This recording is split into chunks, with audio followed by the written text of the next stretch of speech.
Welcome to a special edition of the ShockMarathons podcast. This is Matt Farley here with Woohoo! Charlie Roxburgh. Greetings. This is exciting. This is living life. So here's the deal, folks. We just wanted to let you know that we made a movie. And I think it would gosh darn fit right into a Shock Marathon. What about you, Charlie? Oh my gosh, yes. I think it would be a wonderful thing to watch for variety. If you're watching a bunch of, you throw in your sleepaway camps, you throw in your slumber party massacres, and then you're like, let's get a weird one that's a psychological thriller. And I would say that The Jar served that purpose for us one Shock Marathon. This is the Jar-esque, folks. It's not that Jar-esque, but it's just got a lower budget version of The Jar. A lower budget version of The Jar. We made a movie called Heard She Got Married. It's available on Vimeo.com. Go to Vimeo, type in Heard She Got Married, and you'll find it. It's a black and white noir-ish thriller. And it's got just this tense vibe from start to finish, and you don't know where it's going to be going, but you're enjoying the ride all the way. Right up to the end. And what's nice is it's a nice 75 minutes, right, Charlie? Yes. I think it's a good tight 75 minutes, which leads to good rewatch options, I think. You gotta watch it. Because there's a mystery. Yeah. Because there's a mystery, you're gonna want to watch it twice. Yep. So that's very cool. Also, it's priced for buy. So this is something that you share with your friends. Yeah, and now look, folks. A lot of people, people who listen to Shock Marathons are fans of low budget horror movies, and we look back at some of these low budget movie makers and we say, if only we could have supported those filmmakers, like think of how they could have made more movies, the McCullough, Mr. McCullough and his son, Right. Like if only we could have supported them. Milligan needed some money at one time or another, I'm sure. They all did. And everyone sits around and just says, "Oh, what, if only." Well, great news, folks. Cuz in the current day are people who are doing exactly the kind of things that we loved from those old horror movies. And those people are me and Charlie. And you can support us. And so that we can avoid an if only scenario in 30 years. Wouldn't that be nice, Charlie?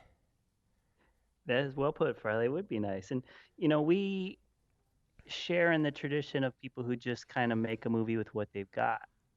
So it's almost like, obviously Romero, a master doing Night of the Living Dead, but he said, okay, we got a farmhouse. Yeah. We got like a truck we could blow up or whatever. We got 5 actors. We got a basement. And were they in Pittsburgh area for that too? Yeah. Right around there, yeah. Which is great. Excellent, awesome movie comes out in Pittsburgh. You're right, Farley. That's to your point that you always mention. When you watch that movie, it's not all generic, and you're not getting the feel of the people and the place they made it. So for us, it was your garage, your house, your wife, your puppy, your neighborhood. Yeah. Buddy Pete, our buddy Kyle, the people that we worked with all these years, and the few resources we had, but we created something out of it. Yeah, and it's really exciting and really fun. And great news, folks. Charlie and I are just putting our feet on the gas pedals. No brakes. Putting our foot where our mouth is. Whatever the phrase is. That's not a thing. We're not stepping on the brakes, folks. Great news. We have vowed to ourselves and the world, not that the world is listening to our vow, but we vowed to put out 10 movies, 10 new movies by 2025. And this is the first of those. And talk about, that opening sprint, in a race, you want to jump off to an early start, like, whoa.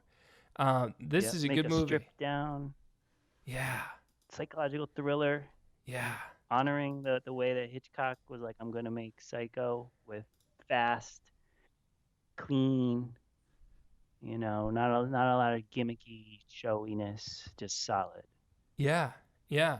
And so, um, it's doing well. Everyone who watches it loves it. There you can find the review letterbox. A lot of letterbox people are writing reviews, and they are unbelievably favorable, folks, because it's a really good movie. So I don't know if you've noticed, dear listener, but the amazing Shock Marathons podcast. What does it cost, Charlie? I forget. How much do people have to pay for it? I think 0. Oh my God, you people have been listening to this podcast for free for all these years. I can't believe it. Okay, well, you know what? No monthly Patreon bills, right, Charlie? No, Nope, nothing. nothing. No Kickstarter, no whatevers. We just put it out for you people. All right, time to give back. Buy our movie, and again, like there is definitely something out there where people do lament the lack of support for artists 30 years ago, whilst Whilst. whilst ignoring those exact same plights of current day artists. Do you know what I mean, Charlie? Yeah, it's true. An example of putting sort of my money where my mouth was a little bit. Went to the farm stand the other day up the street to get some vegetables, and the girl who works there, an art student, made all these necklaces, Yeah. Yep. right? Yep. So they're on display on a rack. Yes. She picked out the beads and designed them, and I was like, "Oh, that's great." She said she's into studying art. I was like, "I'll buy one for my wife." Yep. So $5. I bought it. Then it made me think of her. She got married. Yes. I know, because this So this is the homemade art. The necklace was homemade art like us, but She put in a lot less resource effort. wise, I think the beads probably cost like 25 cents. Yeah. It was tied to a piece of kite string, like rustic, lovely, inexpensive though. So probably another 25 cents. That and the time it must have taken her. She had to. It's kind of apples and oranges, but you pick the colors and make it look nice. It's got to take 20 minutes, right? So our movie resources thousands, and Thousands. then time, year, Yep. like thinking about movie to make it to when it comes out. And It price. costs about twice as much as the necklace. Yeah. That's right, folks. Amount of resources, 10,000 times more. So what we're saying here is all Do you it. jerks out there like Charlie who go out there and support these these charlatans, frankly, at all the farmers markets, who are just poor Charlie got fleeced, right, Charlie? In retrospect. No, well, I got a good. It was good all around. It made me think. We got a good piece of art out of it, but it just made me think that when people compare things, and sometimes it's hard to wrap their head around things in their mind. They think, oh, a movie costs $12. Wow, but if two people spend months crafting a thing and you're buying it to own, it's such a good deal, and there's no middleman. No middleman. The money's going directly to the geniuses. A little bit to Vimeo, that's it. A very small percentage to Vimeo. So like I said, help out a couple of guys. The beauty of it is, though, Charlie, is we're making 9 more movies regardless. Like no one can buy them. I mean, we have great experience in nobody buying our movies. We're fine with it, and we're gonna keep doing it. It would help. It would be so nice, and it would just be a good example for the world to be like, oh, this could happen. Because you feel like, oh, how can you possibly compete with the behemoth of studio movies? And the answer is by simply supporting interesting homemade stuff. All right, this decentralized cinema is something that we want to lead the charge in. Yeah, and I would say that if 4 people bought this, not only would we be able to make more movies, we'd be able to watch more movies. We'd probably be doing like another Shock marathon. I mean, if we had Totally. money Yeah. to like travel to each other and take like a day or two off work, and then that would be rolling in like good dialogue and ideas to our other projects. It Yeah. would be like blossoming, you know. So just yeah, buy the movie, and it's really good. Like I said, the reviews are really good. Nice article in Screen Slate. Is that what it's called, right? Oh, yeah. Yeah, Screen Slate, courtesy Mr. Will Sloan. Yeah. So no, it's doing quite well. You're not really doing us a favor.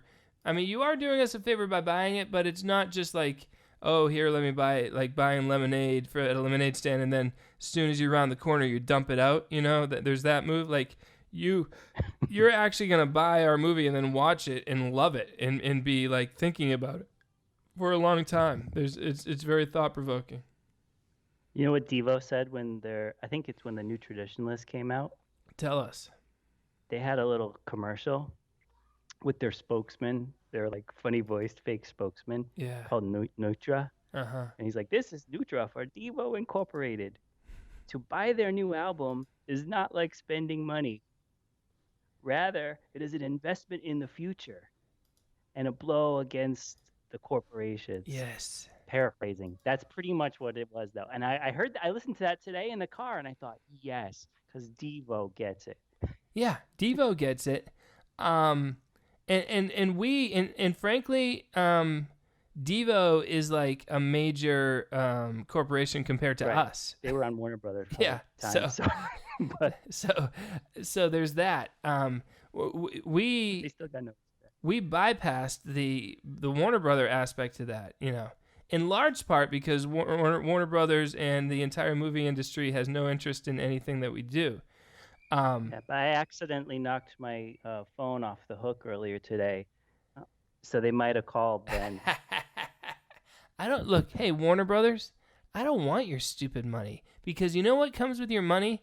Notes and suggestions. Yeah, you know, and then suddenly that's you're actually a get a life joke I was just doing. okay. No Well, one I would mean, know. I feel that way. I've always felt that way about everything. You know, I'm obsessed with. Yeah, but you're right. No notes. No notes is the best. Ah.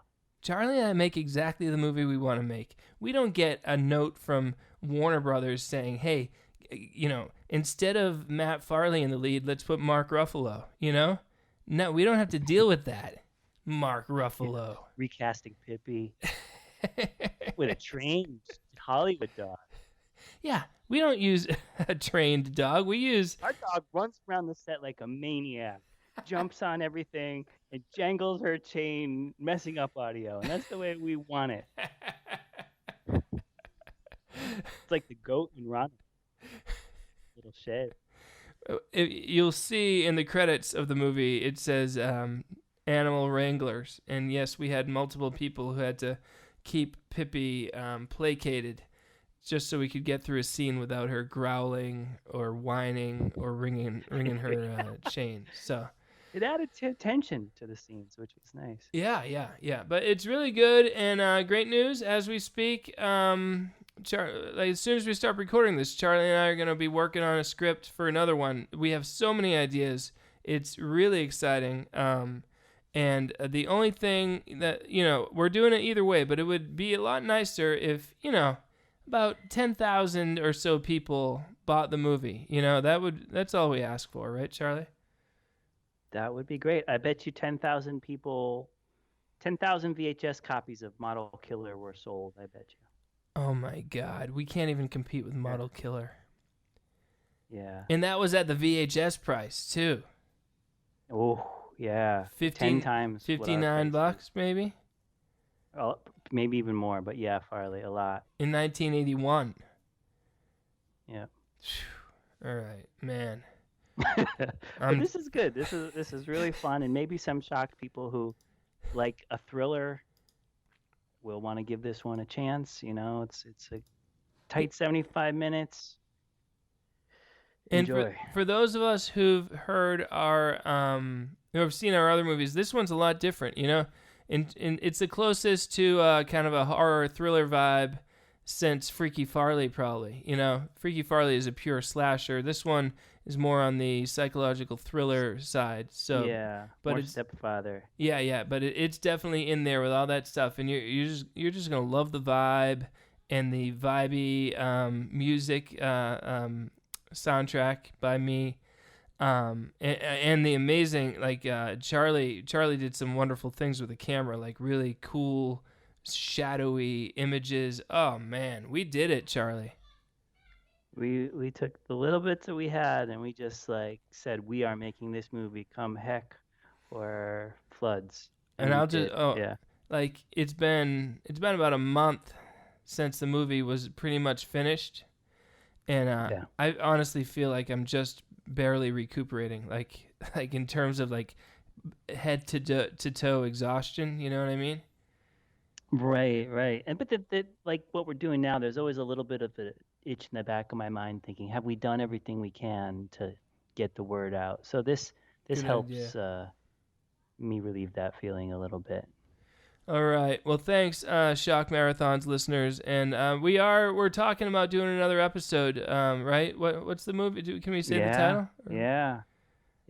I'll say it's Uh, Australian, okay. and I say it involves a cult, Yeah. and then people can probably figure it out from You take there. it from their cult It's hard to movie, find. a movie about a Yeah, cult. a natal anniversary. So hang in there, folks. We do have plans to record another episode, and if you buy our movie, then we're that much more likely to do it. Vimeo.com. Heard She Got Married. Check it out. All right. Good work, Charlie. Yes, thank you. Good job.